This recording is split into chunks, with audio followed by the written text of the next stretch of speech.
Hello and welcome to the information for the week of January 11th. Our objective this week is going to be able to solve a system of equations by graphing. One thing that you might notice is that in the module, put the weekly review first, and that is because this weekly review relates directly to the concept that we're working on this week.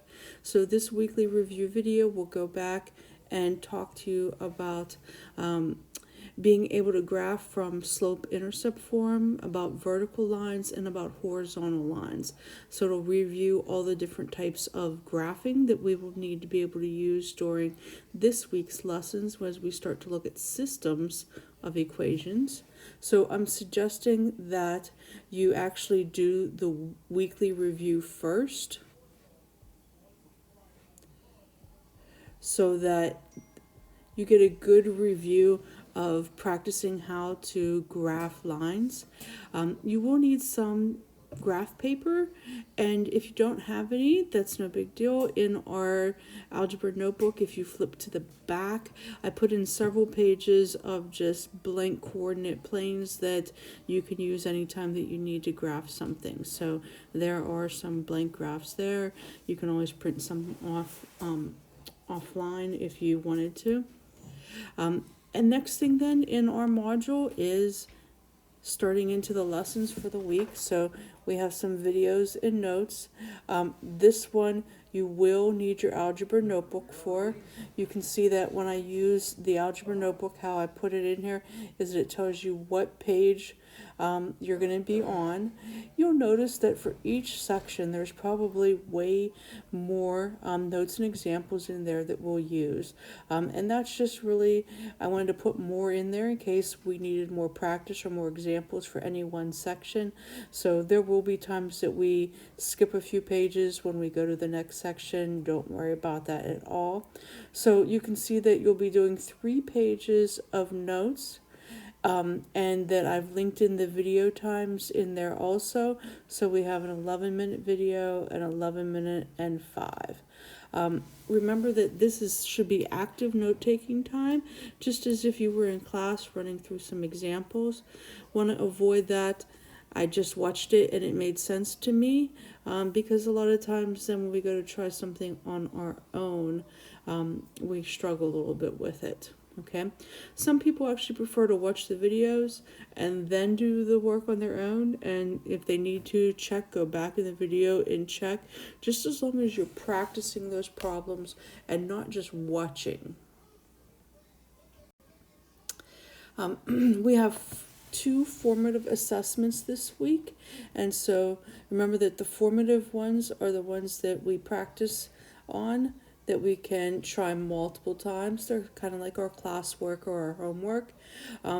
Remember that FA just stands for formative assessment, so I know where that's going in the grade book. And then we'll always have something in there that explains what it is in reference to the week. So this is systems for our systems graphing, and this is systems 2. Okay.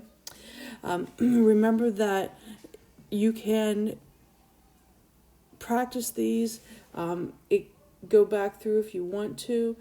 You can make sure that you get the best score, that you get 50 out of 50 on these, because you can complete them as many times as you want.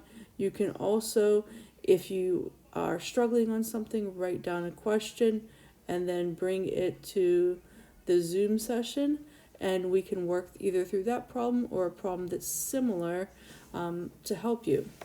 Remember that before you get to the summative assessment, you want to make sure that you've worked everything out, because the summative assessment is like your test. It's 1 attempt only. Okay. And essay, summative assessment, and then systems test. Notice that usually we release the lesson on Monday and it's due on Monday. This week it is due on Tuesday, only because we have Monday off from school. Okay. The last thing is just to mention that we do have Zoom sessions this week, and they are each day at noon, and make sure that you attend as many of those as you need to be successful. Some people come with lots of questions. Some people come with just really wanting to see what other people have to answer or have to ask. But please make sure that you're attending and asking questions if you need to. These are very low stress. You just either unmute yourself and ask me the question, or you put the question in the chat box, and then I switch to the whiteboard feature and answer the question. So those are Tuesday, Wednesday, Thursday, and Friday this week. At 9 o'clock on Monday, I will be turning all of the lessons or all of last week's assignments, both the formative assessment, from Canvas to PowerSchool. And if you have not completed an assignment, then a 0 will be put into the PowerSchool gradebook, and then you will need to be looking for a Canvas message from me regarding what to do about those missing assignments. Okay. Overall, though, I'm recording this on Sunday. I just looked at the grade book and it looked like a lot of people have everything completed, so I'm really happy about that. And it looks like we've done very well on the work that we've completed. So I'm pretty happy about our first week. I know that getting back into the schedule, and I have a lot of students that are joining the virtual schedule this semester, so just getting everything on board and getting organized was really a part of last week also. All right, please Canvas message me if you have any questions, and I hope you have a good week, and I hope to see you on Zoom.